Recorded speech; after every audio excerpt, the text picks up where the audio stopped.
G'day, you legends, and welcome to the Celtic Down Under podcast. I'm your host, Jared, and joining me tonight are Shane and Johnny. How are you, Shane? Yeah, good. Thanks, Jared.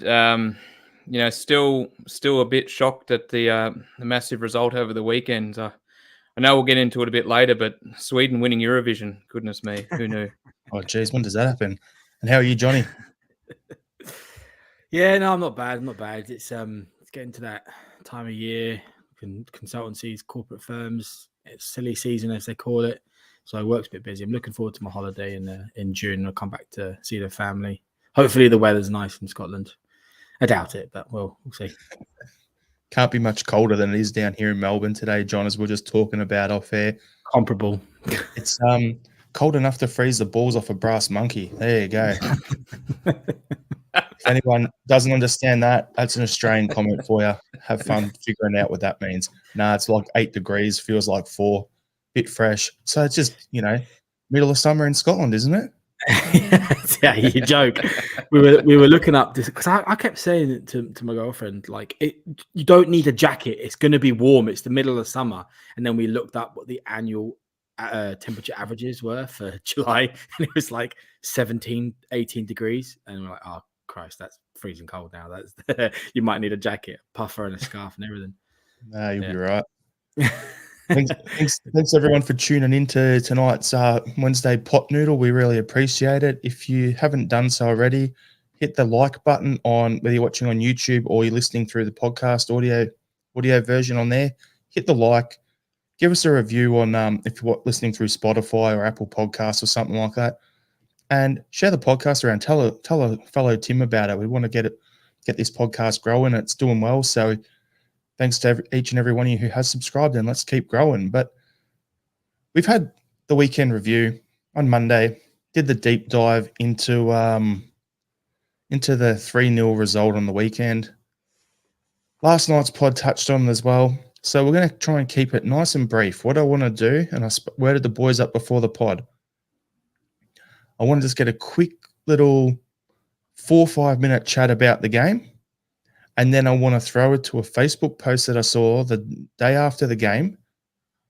I don't have the person's name for a certain reason. I don't want to, get a pile on for them. But I want to read this post out, and I want to get both of you guys' opinion on it, because I actually tend to agree with this person. But we're going to do something a little different on it. So, John, what was your overall take on the game? Disappointing, obviously. I think with us at Celtic Down Under and everybody else, we've talked a lot about this. I think we stopped. I think that was the we never stop applies only until you win the league, and then after that, we just slowed down. We just completely switched off. It looked like we were still in party mode in our heads. It was a shadow of what we're like previously. Was there an element of our fans weren't in the stadium, so it was a bit daunting and stuff potentially, but I think that is a factor that should have only played a minor role. I don't think it was necessarily the entire reason why we performed so badly. I've kind of blanked a lot of it because it was one of those ones. Even for us, like for me watching it, I was kind of like, I don't really care. It was an odd one because normally you are always up for a Glasgow derby, like no matter what, and we still are to an extent, right? So, it's still a tough pill to swallow when you lose to them and all that stuff. But yeah, I was watching it and I wasn't really that bothered that we were, performing badly. I think Ange had too many changes. I think the changes that he did make, Barnaby, for example, really, really underperformed. Owen didn't get any service at all, but that should really have come from the middle. We completely lost it in the middle. It was just all over a bit of a capitulation. It shouldn't really have happened. I imagine it'll be a bit of a wake up call for some of our players. You should never be wanting to lose those games ever. If it was like Aberdeen or St Johnstone, we could have all probably been like, who cares? Let's move on. But it's them, so we care a little bit more. But yeah, disappointed, but nobody will remember that game. It will be another treble, and it will be a tiny little footnote on what is an extremely successful season. So I guess we just move on. Yeah, just before I go to you, Shane, I just want to jump in on something you said there, John, because I found it really odd. Like, it didn't really feel like a Glasgow derby going into it. Like, I know for us over here, it was, what was it, Saturday night. So it was my nephew's birthday. I'd been out for dinner with the family, got home like 20 minutes before kickoff. So I didn't really have that build up that you'd have. Like, if I was to go to the CSC and watch the game at a pub and have music playing and have a bit of a sing song. So for me, it didn't feel the same as a normal Glasgow derby would. And then to get into the game and then to see the team list from us, and then you see the team list from them, and they've got a few players coming in, like Yilmaz last time he played against us did well compared to Barisic. So I was like, okay, it'll be interesting to see that dynamic there. Like, we've spoken about on the pod that the game was going to be a battle in the midfield, and also could our guys get at their fullbacks? No Maeda on the left to get at Tavernier, and then Yilmaz coming in on the other side, getting rid of Barisic has basically removed their negative. So those two areas where we spoke about on the pod last week, and then the battle in the midfield that we basically were non-existent in the middle of the park. For me, it just seemed like a weird one. Like, we've got a couple of comments here. I'll bring them up. So Andrew Galea I haven't rewatched it. And then he's also said, Ange doesn't get many games to try things. We need to cut him some slack. It was only Sevco. So, yeah, it's a bit of a weird one, but that whole thing about Ange trying things, we'll discuss on the next topic after we give Shane the floor here for his take on the game. Yeah, I think both you and Johnny have touched on it really well. A really disappointing performance, a really poor performance all over the park. There weren't many players that got a pass mark, to be honest. I thought we started really poorly. We looked off of it, and we never really looked on it at any stage, but our start was really poor, and they capitalised. And after they went one up, I thought, even though we never reached the levels we usually do, I felt like we still had a bit of control at that point and created a couple of chances, a couple of gilt-edged chances that, Abada and O should have done better with. The second goal was really where the separation really happened. It was a bit of a sucker punch that really seemed to take the wind out of the sails. We never really looked likely or like we were going to get going after that point. Even in the second half, you take away that one chance from O'Reilly, we never ever really looked like we were going to threaten. It was a really flat performance, one that we haven't seen from this team. Yeah, very disappointing in the end. Just to touch on something there, Shane, I'm going to just summarize this. I think they took their chances. We didn't, because 100%. They got their first goal. O could have equalised straight away after, hit the post. Then, as you said, they scored. O'Reilly had his chance. There was just like, they took their chances. We didn't. So I'm not going to take anything away from them. I'll bring up a comment from Michael Ross here, which is, it's always a vile, putrid, hideous, disgusting, gut-wrenching, vomit-inducing experience losing to them. But some Celtic fans are overreacting, I feel. So I think we've all got a pretty, we've all got our opinions on it and how it's all played out and everything. And I want to throw to you guys for an opinion from that Facebook post that I found, which I've copied because I'm not going to bring it up on the screen, so I'll just read it to you. So I want to get your take on this post. So what we'll do, I'll read it out, then we'll go to you, Johnny, off the back of it, and let me know what your thoughts are on this, okay? Because for me, I tend to agree with this. And where Michael was saying that some Celtic fans are overreacting, some of the toxicity you've seen for our second loss of the season in a dead rubber derby, and then, you're seeing, Ange shouldn't have made this, Ange should have done all the armchair experts. Well, at the end of the day, it is what it is. So I'm going to read this post out. So it starts off, controversial. Ange got it spot on today. I know this will get backlash from some, which is fine as long as it doesn't go too far. But I think Ange got his team spot on today, and we learned more from today than any of our previous games against them this season. It is important to remember that Celtic will be receiving 20 to 30 million next season, which we will be looking to invest. Last season, a good portion of that money was already assigned to Jota and Carter Vickers to make permanent. This year, we have a bit more freedom and need to think carefully about how we allocate that money. We know we have a first 11 that can handle this fixture. We know Kyogo, Johnson, Taylor, and Carter Vickers are all reliable starting in these games. Bernabe, Kobayashi, and Ralston, not so much. Had we started with our best 11 and ground out a 1-goal win or a draw like in recent fixtures, we would all be happy, but have not learnt anything. Kobayashi and O in particular may get a run of games now until the end of the season, but if we're being honest, this was the only one where they would have got a serious test. We saw more of Kobayashi being tested today than we will when he plays against St Mirren or Inverness, who will be setting up against us to defend.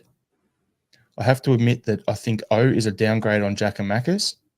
I am also not sure Bernabe is going to challenge Taylor anytime soon.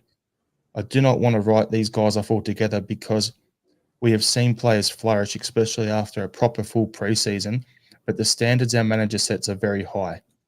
Personally, I'd put a few of them out on loan to other Scottish sides if possible. It's great because it gives them experience into our league, and they can also do us a turn taking points off Sevco. It worked with Ira and Christie. Celtic fans are among the best for accepting people into the Celtic family, and I do think those who say give him more time are doing so from a really good place.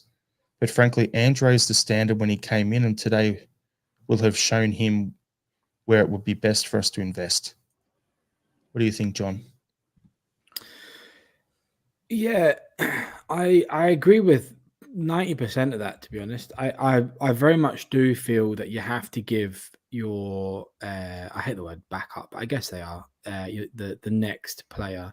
You have to give them an opportunity. We've talked about this before, Jared, about that conveyor belt, about how you want to sell your highest value player and then hopefully you've got one ready to come in immediately. You can't have a player ready to come in without giving an opportunity to feel the system, to work with the players, to get up to speed. And you can only really do that. You can do that to a huge extent. In fact, most of it is on the training pitch, but the last little crucial 10%, that's match day stuff, right? You can't. Kobayashi and Barnaby, and even though all of them, me personally, I see enough. So I disagree with that person's comment there. I see enough to give them an opportunity. They were absolutely right. There's a run of games now where they can really sort of get all those things I just discussed. But we absolutely right. That was the only team that was ever going to test these players, and you can see the deficiencies now. They are nowhere near their counterpart. Kobayashi's nowhere near Carter Vickers. Barnaby's nowhere near Taylor. I'm not sure about O and Giakoumakis. I think they're different types of strikers. I think it's apples and oranges there. But O is so far behind Kyogo. So you can see that they're just not there yet to be challenging for those positions. And as we know with players like Forrest, for example, they got dramatically better when they had competition behind them, in Roberts and whoever it was, right? So they need to get ready to the point. They need to get good enough to the point where Andrew's has a headache when he does his team sheet, and they're just not there yet. They're if there's an injury, if there's a this sort of thing. So I agree with a lot of that point, and and if they don't make it, and they've got like 3 games left, 3 plus the cup final. Yeah. So if they don't show Ange what they've got, then they're right. We'll buy somebody else. It's a short window at Celtic. And that's why I wanted to bring this post up in particular, because as I said at the start, we're going to have 20 to 30 million Champions League money we can invest coming in. And we know what Starfelt's like. We've got Michael Ross here saying only Starfelt got pass marks. For me, he was our best player on the pitch by a country mile. Yep. But it's one of those ones where it's okay. Since we don't have a reserve league in Scotland, they're not getting the match fitness. They're not getting the opportunity, the game reps that they need to develop. So it's like, say you're Bernabe, you've come over from Argentina, you've had £3.75 million spent on you, and then you've been stuck on the bench all season behind Taylor, playing here, there, and everywhere. When he's injured, you got to run at games. At one point, you weren't even trusted to play. Juranovic was moved over to left back. and Johnson came in and for his first game at right back. So it's like, if you're not getting those opportunities to get a run of games, how are you going to develop? Like, that's the thing I found with Jota last year. Anytime he was in and out of the squad, it always took him 4 or 5 games to get up to speed before he got into a rhythm, before he actually started just like all the tricks and everything like that. And look at the player he is now. So playing that game and getting the test, you're looking at them going, okay, now is Bernabei going to be good enough? Is Kobayashi going to be good enough? What's Starfelt look like playing 6 games, 5 or 6 games as the right centre back? What's our midfield looking like? Is it worth having a last look at Turnbull to see if he's worth extending a contract for, or selling him in the summer? Is it worth putting Awada in more and giving him a run of games and pushing Kelmac further forward and looking at that to decide what do we need to do for Europe next season, not just the league? If we aim and look at growing and spending the money to strengthen for Europe, that's great. Now, there's some comments here before we come to you, Shane. Michael Ross, O had very little service, and then O came in for some horrendous abuse, totally over the top.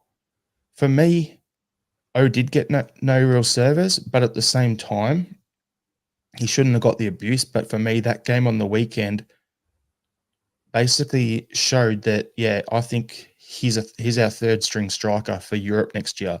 I don't think he's ready to make. If Kyogo was to get hurt or something happened, like he's always had a run of games where he's missed a chunk both seasons he's been at the club. If O is our only striker ready to go in Europe next year, I'm going to have problems with that.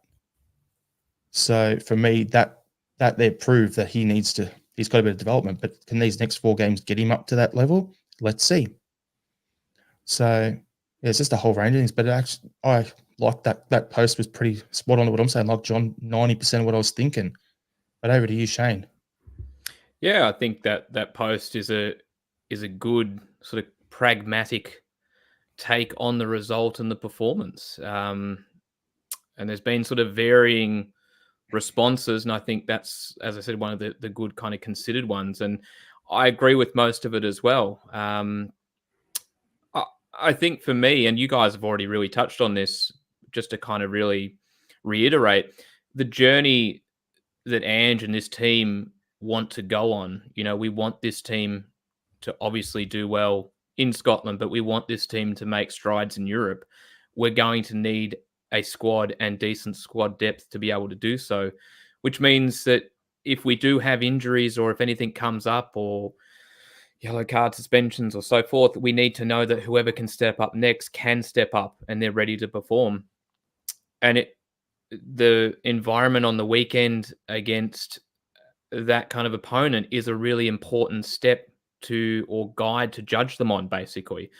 And so I think it was important that they played, and I think we have learnt a little bit about a number of players from Saturday's performance. And, you know, that information, I think people will take with them and say, well, do we now need to look at another striker? Do we need to bring someone in? Is left back on the agenda for another player replacement? I think it leaves us with a lot more questions than maybe we had before, and we want these questions before we hit Europe next season. We want to know where we need to strengthen before we kind of get there. So I think it was important. The only thing I would say on it, and it's a slightly different tangent, I've seen a lot of takes on the team selection from the weekend. I've seen a lot of comment around Ange. Now, you know, Ange isn't faultless. Ange gets criticism and should get criticism from time to time. And there's nothing wrong with saying that what he did on the weekend didn't work.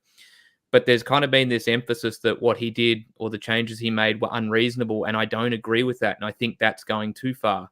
I think the changes weren't too drastic. I think you could make a case for all 3 of the players who came in to have started.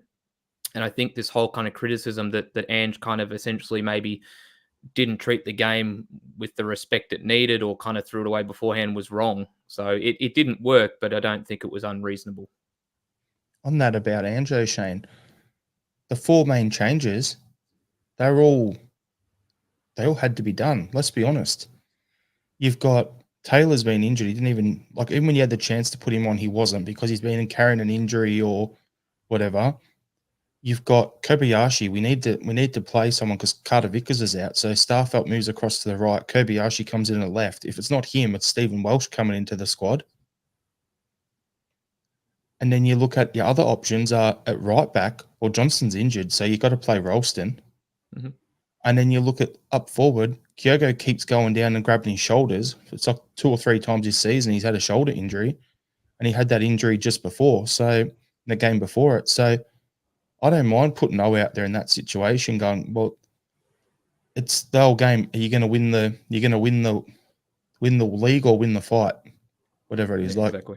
you've won the league. Let's go out there. You know, if they're not going to win, they're going to leave boots in. So sometimes you just got to roll with it. Look, Ralston's a different one. Ralston's good enough. Remember the beginning of the season and stuff. He's good. He's a good player now, right? He's very, very decent. I think he just had an off game. Might take, I don't know, 2 games, 3 games to warm up again because he's not been playing for that long.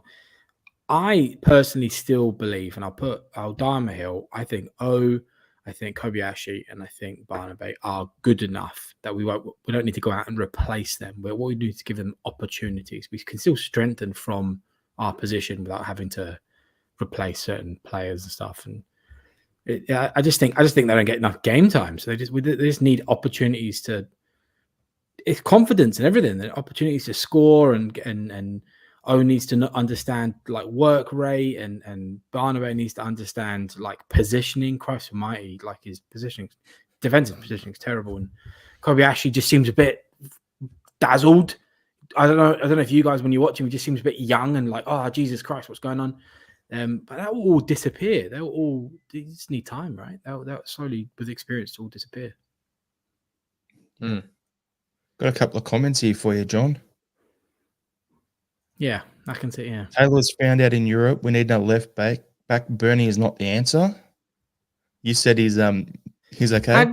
I mean, I agree. Yes, Bernabé is shocking. Yeah, And then we've got Mahesh saying Celtic don't have a left fullback good enough for Champions League. Needs speed at left fullback. Worth giving Uragiri a go. Only reason I'm bringing this up, Mahesh, is because Uragiri is a right back, so that's not going to work. Yeah, Unless you got stats otherwise. And on the point, there's many Celtic players that aren't Champions League standard. It's not really about finding one player that is whatever this X factor of Champions League type player is. What we got to do is find players that are a certain standard that fit in our system. I mean, Taylor arguably isn't good enough, and he did get found out and stuff. Barnaby's definitely fits the system. I don't know. I don't think it's as. I think people have commented this bit of over the top reaction and stuff. I think it's not as bad as it seems. I think there's definitely still foundations to build off, and we just don't need to go out and spend 20 million just to compete in the Champions League. I mean, to be perfectly fair, we need to spend a lot more than that to actually properly compete. But I mean like embarrassingly compete sort of thing. We'll not get embarrassed. Oh God, touch wood. I'm going to bring up a couple other comments that tie in here. So people saying we need a new left back. Andrew Galera's, I hope Ange isn't dropping the ball on Australian talent. Geordie Boss to a Belgian club. That's the one we've been talking about all year on this podcast. Get him in for Melbourne City. He was signed for £2 million or $2 million Australian dollars to go to someplace in Belgium. Nestor Irankunda that we've been talking about, he's been potentially snapped up by Bayern Munich. So we could have signed these guys earlier. But yeah, and then we've got Douglas Baird saying, I think the other Korean will come in. Is our third choice. So he's saying that we'll be bringing in Cho, essentially. Geordie Boss was very pertinent this week because he's a left back, and it seems to be the kind of position or hot button topic post the weekend of Bernabé's performance. He ticks all the boxes, Shane, too. He's like 6 foot.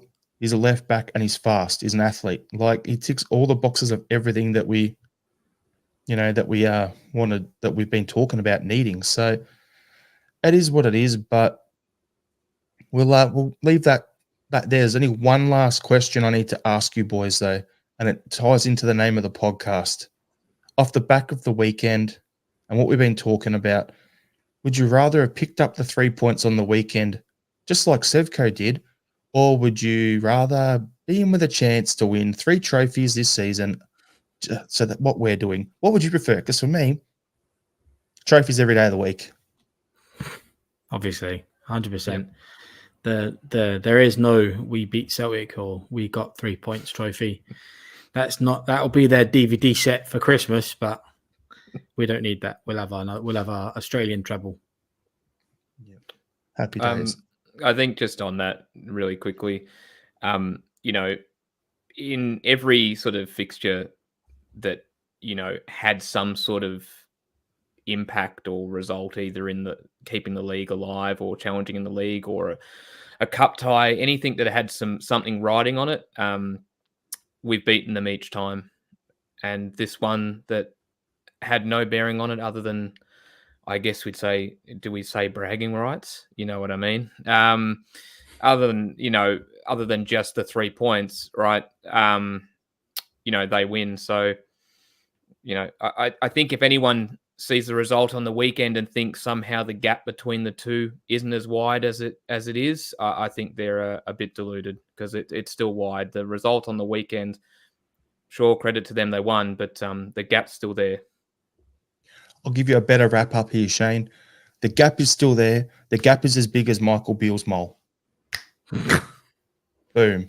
Done. On we go. I just had to. Shots fired, cheap shot, whatever. Clip that one, Sevco people, again. All right. So we're gonna crack on to our next topic of discussion. I'm gonna bring up some pictures here, so just bear with us.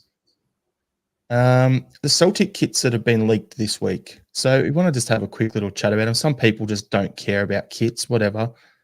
For me, I look at the Celtic top and I go, give me the basics. Give me green and white hoops. Give me a gold star for the Champions League, for the European Cup that we won in '67. I'm good with that. That's the minimum requirements. It's not hard to get our top right. So there's been a whole lot of people commenting and stuff about how bad the home tops are, and the away third strip is. So let's bring them up on the screen. Those listening to the audio, sorry, it's on our YouTube channel. 28 minutes in if you want to have a look at the pictures. But there's been 2 versions of the home top. Now, for me, this is the winner. If I'm not going to bring up the one with the whited out logos and all that sort of stuff that everyone's been talking about. Everyone's seen that. It looks like that's going to be a special edition. I'm talking about the leaks this week, the one otherwise known as the turtle top. So that's the pattern there. Got the black Adidas stripes.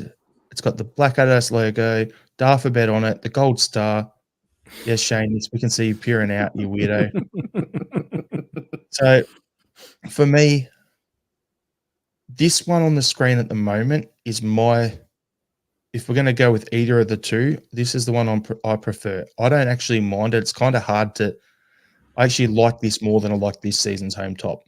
However, it's still a little putrid. So, what's your thoughts, John? There's no fucking hoops on the sleeves. Why have they? Why it looks like a bib? Why have they done that? I don't want that. That looks revolting. No, thank you. Shane, what's your thoughts? It looks like a bib. Oh, that sent me that. I'm not a fan. I don't like the hoops not on the sleeves as well. But I'm not a fan of the design within the green hoops. I think it's I'm not always solid in terms of it has to be solid green and white hoops, but I think there's a little bit of flexibility there. I think this year's home kit does it pretty well, but I also think this year's home kit's kind of like the line in terms of like what you do. And for me, that just misses the mark. I think there's a bit too much happening there. So I'm not a fan. Well, the comments section agrees that this is like, it's just blown up something chronic. So Red Scotland, give me the hoops, the Champions League star and no sponsor. Yep. And then you've got Robert Gibson. The third one's absolutely honking. What's the third? And then we'll go through some more. Michael Ross. Anyone notice the more simple the hoops are, the more success. Alan Woods. It's Mingen. Michael Ross. It's Boggin. Robert Gilson.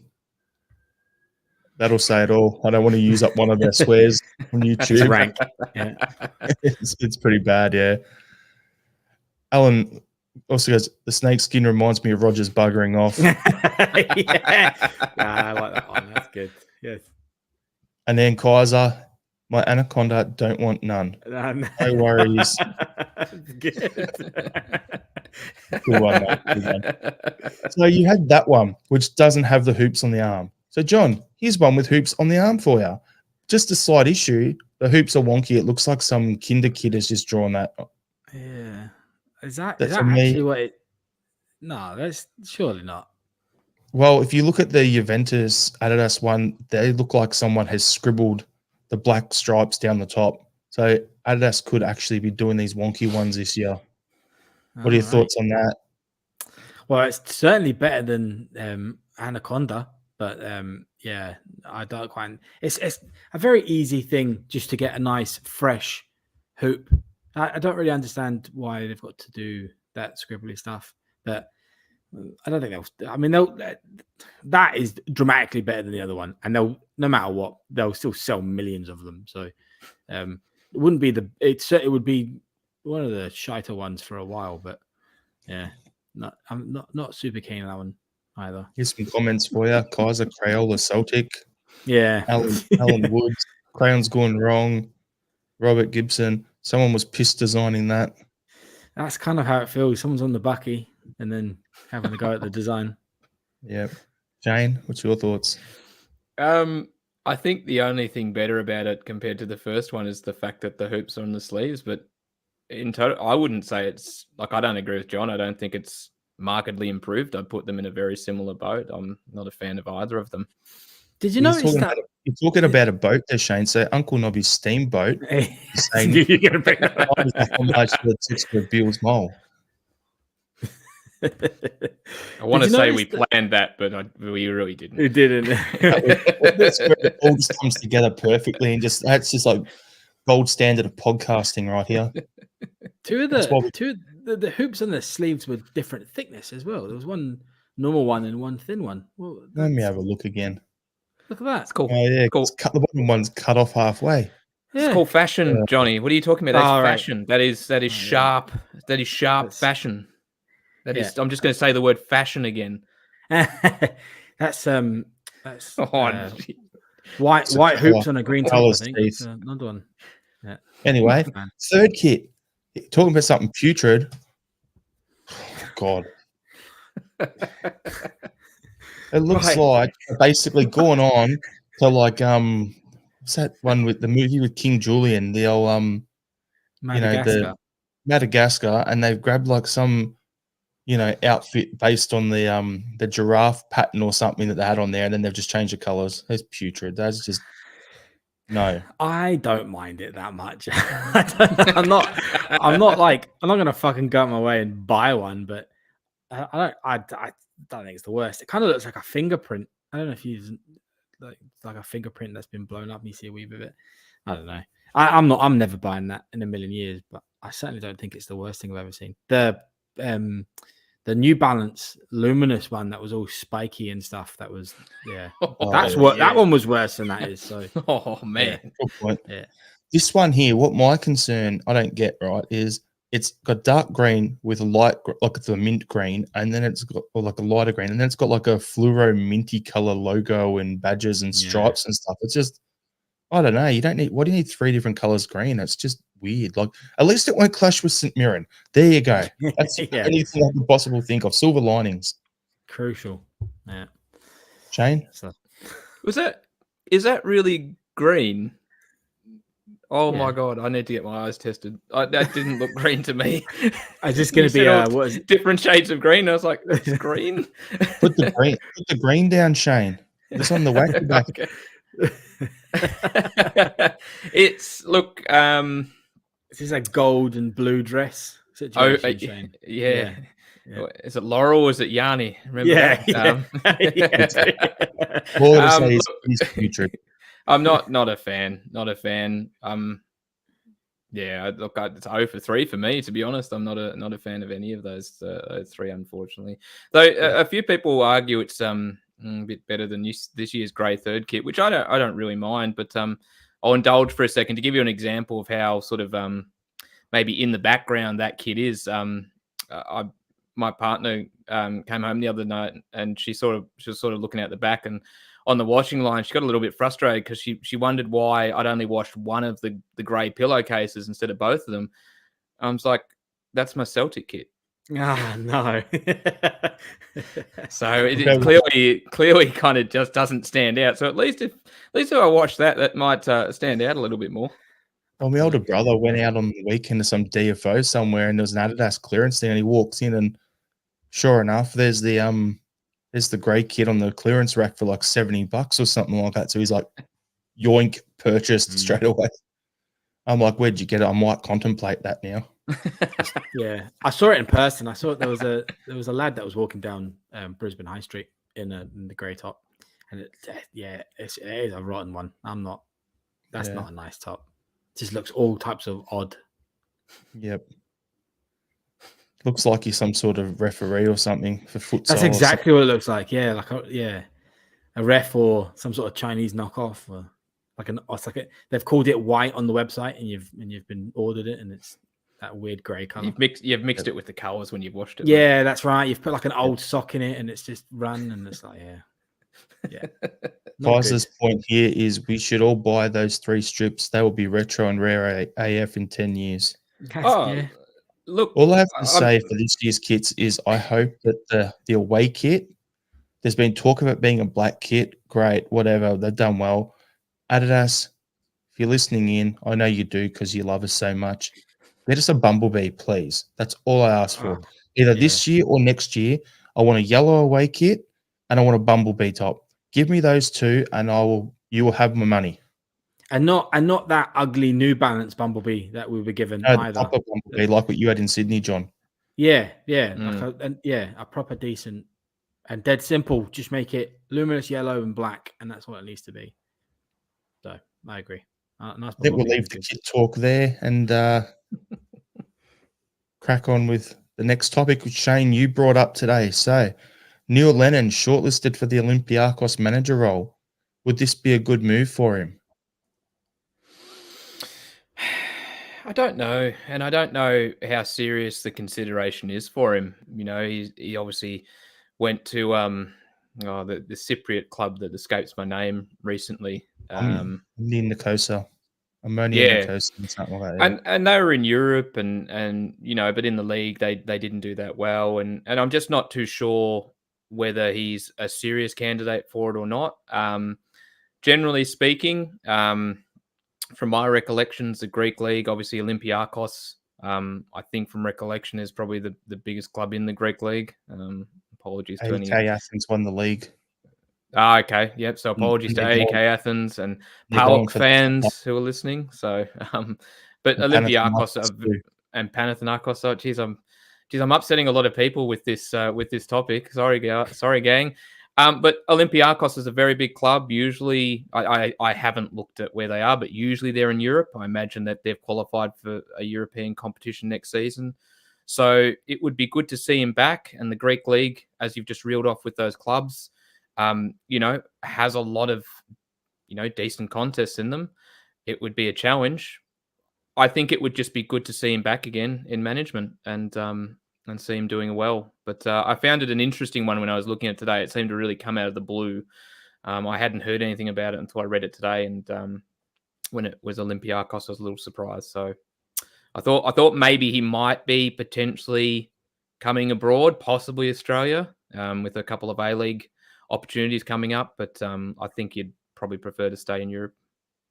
Now, the reason we brought it up, yes, there's comments from people like Robert Gibson, who cares? Pete McGee, Lenny's up for a job, no one cares, move on. Kaiser, and there's European pedigree, he's in the running.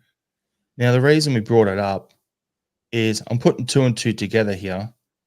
And the question I've got for you, John, is with Lenny potentially going to Olympiacos, would this be a great opportunity for us to sell Barkas to him, considering he's the one who signed him for Celtic? Get Barkas out of our way, Lenny's out of the way, bit of cash come back, maybe a little bit, and go from there. What do you think, John? Well, I do, but just to very quickly before I answer that, just to defend the Lenny thing, I think the reason why it's important to discuss someone like Neil Lennon is he's still a club legend, right? He's probably the second most successful Celtic captain after Scott Brown. So, he's very successful managerial career at Celtic and phenomenal player for us and stuff. So it's always good. Many of us follow Scott Brown at Fleetwood and stuff. So it's good to keep up with what Lenny's doing and stuff. But I definitely see an opportunity for Barkas to move on. And if there is that Celtic connection, then I'm not sure if Lennon would buy him. I don't think he really fancied him when he was at Celtic and stuff. So cabbage hands, yeah. Yeah. So it might be a stretch to say that just because there's a Celtic connection, he would go on and he would buy Barkas. But Barkas definitely needs to move on. That's for damn sure. Like he's not got a place when he comes back to Celtic. So yeah, I could see there could definitely be an opportunity for a conversation there, and like if you want to come back to your homeland and feel a bit more not accustomed and stuff to the system that and we've worked together and all that stuff. That could definitely happen. The rumors will definitely start flying if Lennon does take the job and stuff. But there could be good potential link ups there for us, and it suits Celtic as well, seeing that he was our most expensive goalkeeper buy and all that. So yeah, quite possibly. Reason I'm asking that is it gives us a good segue into the next topic, which is on top of that, it's like, Lenny thing, Barkas ties us in, we just want to go through what other players not at the club this season have a future at Celtic. So I've got a quick little list for us to go through. So the current players out on loan, Barkas, I think we all agree he needs to be sold. He's not going to come back and play like he'll go on loan. He's done decent over in Holland. So, but that now, we'll quickly go around the room. Liam Scales. Shane? Yes. Yes, sell, or yes, keep, or yes, loan again? I clearly zoned out there. Yes, keep. Johnny? I think just off his goal against them, I think that's a keep. So for me, I think looking at the list that I've got here, I can rattle through the whole list to make it a little quicker for everyone. So I'll go through the list of players on loan. You've got Barkas, Scales, Montgomery, Sorrow, Uragiri, Kenny, Ayeti, Shaw, Johnson, Itaguchi. That's everyone currently on loan.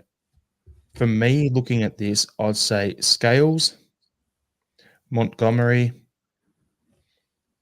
and Mikey, maybe. The only reason I'd keep Mikey would be for you, and Montgomery would be we need our home quota for Europe, and Montgomery can cover at left back. Scales can cover at left back and also at left centre back, so he covers two positions that we're currently weak in. So those would be the only three from that list I'd probably keep. The rest I'd be looking to sell. I'd agree with that, or is anyone else use a keep? Yeah, no, you go. I think all of them. I think all of them aren't good enough. I think they all wouldn't cut it in Celtic's current squad. But I would keep them for the exact reasons that the homegrown stuff and potentially relatively young. I think MJ's getting to the point where he probably needs to move on. 24 or something like that. So yeah, so maybe he's got unless he turns around really quick. But we've been saying about him for like 2 years, 3 years now. But yeah, I'd probably keep them for the co-efficiency because I can't see us buying any other homegrowns or Scottish players for Champions League stuff or European stuff. I agree with your calls, Jared. I think Mikey Johnson's the one that is the one that could go either way. like that, yeah, sure. It really is. Look, I was thinking about this earlier today. Everyone wants to see him do well. I don't think anyone wants to see. Everyone wants to see Mikey come back and be successful at Celtic, but for whatever reason, sometimes a club and a player, it just doesn't work out despite the best of intentions. And it's on nobody's fault. It's not the club's fault. It's not the player's fault. It just doesn't work. And I have a feeling that's the situation for Mike at Celtic. He's gone away at the moment, and he's done really well, and he's earned an international cap because of his form. He's doing well away. It might be in his best interest to find a move away instead of trying to come back into Celtic. But at the same time, you see the way he plays, and you're like, geez, we could use him. Obviously, the homegrown quota, but there's a player there. And you're like, wow, he can really excel if he gets an opportunity. But he's had opportunities. So where do you pull the pin? It might just be one of those cases where it's just not going to work at Celtic. I look at Mikey and go, as what you're saying, Shane, spot on. I think he'd be the sort where if we're going to sell all these guys, you could sell them all early. I would hang on to Mikey until the last couple of weeks of the transfer window, until we can see what else we come in, how the market moves, who suddenly becomes available, blah, blah, blah, all that sort of stuff. And then once you get to that point, then Ange just had a whole preseason with him, a tour of Japan and Korea to see, okay, how is he going to go here? Is he a chance to do a role for us and do a job for us? At that point there, you'll know. Yep. Is he going to be a factor in our overall squad? Is he going to be able to back up Jota or Maeda on the left and be that third option in that wing? Is he going to be able to break in and cover it? If Jota's got to play on the right, Maeda needs a rest. Would you be comfortable with Mikey coming in as that backup on the wing? If Ange isn't comfortable with him in that role at that point in time, there's no point keeping him. Sell him, get some money in, reinvest it in the squad, and upgrade as you go. Yep. Agreed. Totally agree. And then for the next one, the first team squad players that have barely been used. Scott Bain, James McCarthy, Stephen Welsh, Connor Hazard, Benjamin Siegrist, David Turnbull. What are your thoughts on them? Any of them you'd want to keep? Any of them you'd want to sell? I think Siegrist is the interesting one. Like it's been just to see where he was at the start of the season, second understudy to Hart. Some people saying he might even take the place of Hart as the season goes on. He hasn't been able to progress. He obviously had some injuries, but since then we've barely seen him. I think we still keep him.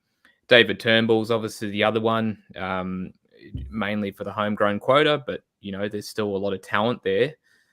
They're probably the two for me that stand out as the two that I'd be looking to hang on to. That's very interesting that you brought those two up. That's exactly how I feel as well, to be honest. You brought up the goalkeeper immediately. I think the goalkeeper position is a really odd one because I think I'm not in this camp, but there's a lot of Celtic fans that want to see the back of Hart, and they want to get a much better keeper coming in. And Bain's has been a good servant and stuff, but I put him squarely in the Johnny Hayes category of decent league, not where we want to be though. So he's good to have in around the squad, but just not really. Siegrist is completely unknown for me. I think for all of us, right? It's like who.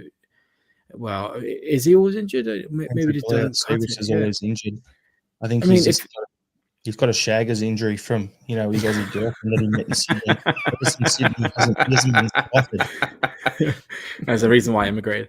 I don't know. Siegrist is a weird one. I don't know if Siegrist is where we want to be in European competition either. So maybe there's a shout for just we need to completely shift all of our goalkeepers and get someone else in. I still think Hart's the best we can get just now, and he's a very, very good goalkeeper for everything he is. Turnbull's that big question mark, which is what on earth has happened. Maybe he needs more regular game time. Maybe he's just lost confidence or something. I don't know, but we've seen it before where he could be very, very good, and he just hasn't been when Ange basically came in. So those are the only two question marks I would also have. Probably in that I would get for the list that you gave us, Jared. I'd probably be okay seeing any of them move on, and apart from Turnbull. So I'm a little different to you there, John, because Turnbull's only got 12 months left on his contract. So if I'll be looking at him and going, all right, is he going to be able to knock guys like Hatate, McGregor, O'Reilly, those sort of guys out of the squad who are in front of him? Yes or no? Well, or I mean, We're also On- linked to another Japanese attacking midfielder coming in. Is he going to be able to not take any of those guys out of the squad? If the answer is no, and he's only got 12 months left on his contract, you'd have to sell him. I know it's brutal, but that's pretty much what'll need to be sold. So he's one that's my take on it. Look like you wanted to say something, John. Yeah, I mean, look, on Turnbull's best day, right? What he has been in previous seasons, he's as good as O'Reilly. So I would they're about the same sort of player. So I would say that they are interchangeable, but that's not the problem. The problem we have is Turnbull's just not performing. So Turnbull could take over from O'Reilly if he was playing well, but he's not. So Yeah. and that's really the gamble you're taking. Is if you were to give Turnbull an extension, you would be saying to him, listen, if you don't turn it around, we are going to move you on. This is it. This is what you've got. So I would say that he'd probably be, if he was going to offer anything, it'd be like an extra year or 2-year contract, and then that would be it. That would be his opportunity, his window.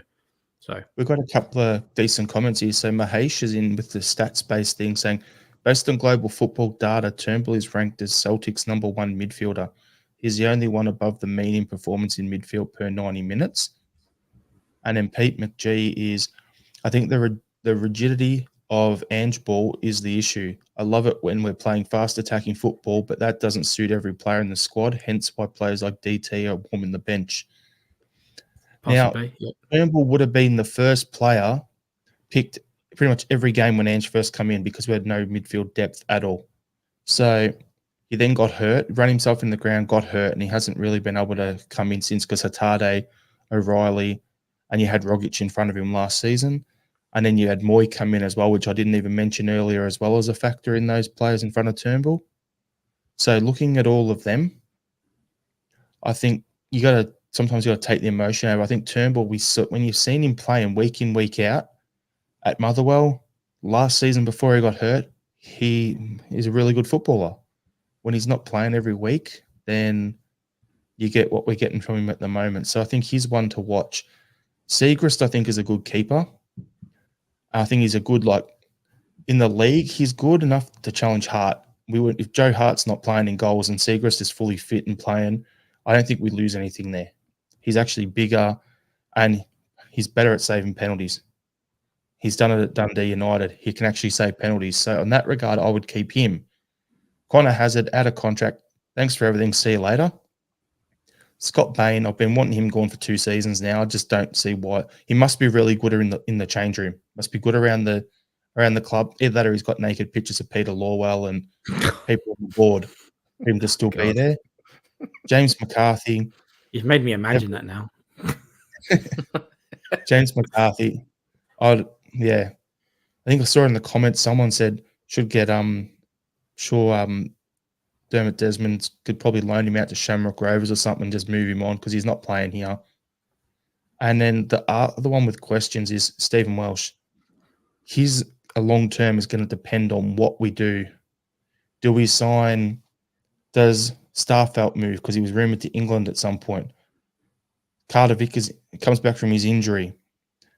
Do we bring in another centre back? We're being linked with this Dutch under-19 international who came through at Barcelona and Chelsea, and he's like 6'5", left-sided centre back, and he's being linked as the new Virgil van Dijk in Holland.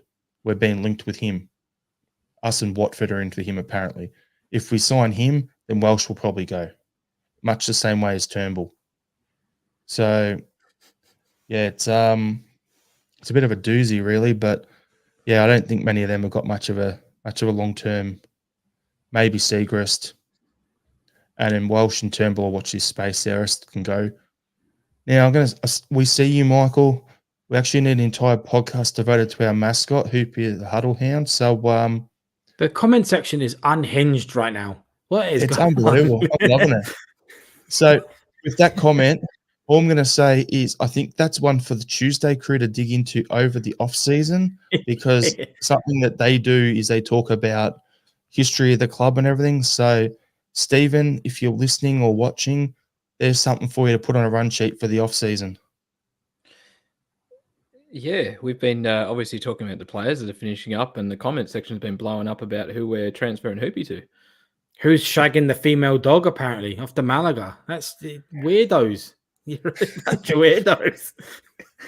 Hey, all I'm gonna say is you get what you reap what you sow. You know, we put out a weird podcast for a little bit out there. We draw in the weirdos. Happy days. Them's my people. Oh dear. Anyway, we'll start to wrap up the podcast. So I got two things to talk about. Seeing a comment here saying Chicks football is crap, always has been, always will. Well, you can tune out now if you want, because we're going to talk about the Celtic women. So you timed that comment absolutely perfect. But situation is 1 round of games to go in the Women's Premier League. Currently, Glasgow City's on top. Us and Sevco, second and third, same points. So there's 3 scenarios in play here. We play against Hearts on the weekend, who we beat 6-0 or whatever last time, and win. And the other 2 teams draw, we win the league. If Sevco win and we win, which means Glasgow City lose, we win the league on goal difference. At the moment, we're miles ahead. If Glasgow City beats Sevco, no matter what we do, they win. So there's your 3 scenarios. All I'm going to say on that is good luck to the women's team. Good luck, Fran Alonso. You are an absolute pisser whenever I see you in a press conference, and I love you. Your white jacket is just amazing. Get out there, get the job done. It's good to see the growth of the squad and everything. And yeah, good luck to them. That's all I've got to say. Shane, Johnny, anything you want to add? I second your messages of good luck. It comes down to an exciting final day.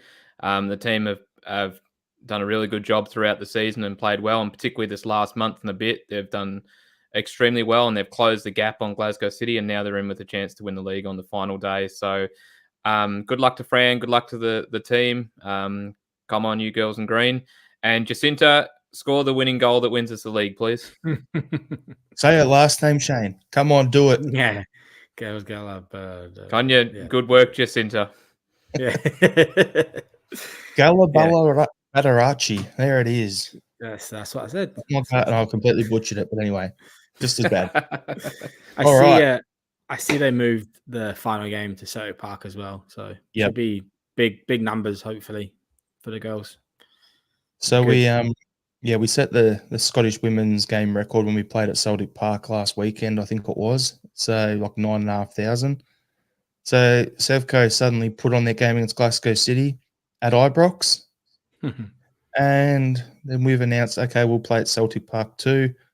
So the Green Brigade, the boys, and a bunch of others are making that Celtic end that they've been talking about, the standing section behind the goals, and they're going to fill that up again. So there we go. Brilliant. Yep. Good to hear. New crowd record incoming, I reckon. I reckon so. Imagine the party if we win a treble and the women win the league. That'd be mental. Be amazing. Be nothing short of what they deserve, mate. They've played really well this season, so hopefully they can get the job done and celebrate, and everyone gets behind them. That's it. Party at Starfelt's house. Yeah, that way it won't be awkward. He would be mad. He'd be mad to party with. I'm just going to throw it out there. Like, he would be an absolute party animal, and he would just be like at 5 a.m. when I'm falling over asleep going, I've had enough. He'd be like, let's go. We've still got plenty more to do. Like, he's Red Bulls in. We rally. We rally. Red Bulls get on the barbie and off we go again out the door. Yes. And we're definitely used to crazy Swedes at Celtic. So yeah, 100%. All right. So on Saturday, midnight our time over here, boys, on, Saturday night, Sunday morning, we're playing St Mirren at Celtic Park. So I'm going to go with this comment from earlier from Andrew. I'm hoping he starts the same 11 this weekend. Same here, mate. That's why I kept your comment, because that's what I'm hoping for the starting lineup. Do you think there'll be any changes? I don't think I think there's going to be not a single change, to be honest. I think Ange I think we've got injuries, so there's some absolute certainties to go in as well. But no, I reckon it'll be the same. I reckon Andrew's doing what we've discussed, which is giving players that he sees as having a future at Celtic more of an opportunity. The season's won, and this is where we've got our what's called Bs, but the next players an opportunity. So I think it stays the same. Yep. Yeah, agreed. I wouldn't be surprised at all if he picks the same starting 11. It would be something that I think he'd probably even be more keen to do based off of what happened last weekend. So yeah, I can see the same starting 11 getting a run. Any matchups to look out for? For me, I'm thinking, will old mate from Western Sydney cop a card or not? That's the thing. Who's he going to clutter? And is he, is it going to be the first player booked? Yes. So any matchups to look out for, and who'll be the first player booked? You go. I'm just double checking here, but yeah, it is. I think Curtis Main might be a bit of a bully to Kobayashi. I think that we'll definitely see that. That's Main's game, isn't it? To play off the shoulder of a defender, and hopefully they boot one up and he scores a goal. But so I think that's probably a pairing to watch for. Well, if we go with the same starting 11, we'll have Jota on the left, and we'll have Ryan Strain, the fullback, who's Australian, who's been actually playing really well for St Mirren throughout the whole season, going head to head, which would be interesting. And I'm going to say Strain gets the first yellow and Jota gets the better of him and he pulls him down. We've got Andrew Blair, Bacchus and Strain will be up for it. So it'll be interesting. And who do you think will be the first scorer, and what do you think the final score prediction will be? So Shane, what's your thoughts? I sense there's a response incoming. I feel like there's been a sting in the criticism this week that's going to see St Mirren put to the sword. I think O gets the first goal, and I reckon we win 6-0. Oh, Johnny. Jesus. Tough one. I'd probably go with O'Reilly scoring the first goal. I don't know if I quite have Shane's optimism or belief here. Comment up from Pete McGee. Bacchus and Strain sound like a remedy for constipation. It does. That's gold, man. Sorry, Johnny. That's what you said. Can we just rename the pod to that? Is that positive? Yeah. What do I think the score is going to be? I think it's probably going to be 3-1. Something like that. Yeah, for me, I'm thinking first goal will be. Who are their centre backs? I can't remember off the top of my head. I think they're going to score. It's going to be 4-2, and their first scorer will be Jota. O'Reilly. He's just going to put some sort of howitzer of a shot in from like outside the top of the box. He's just going to slot one, and then they will crumble.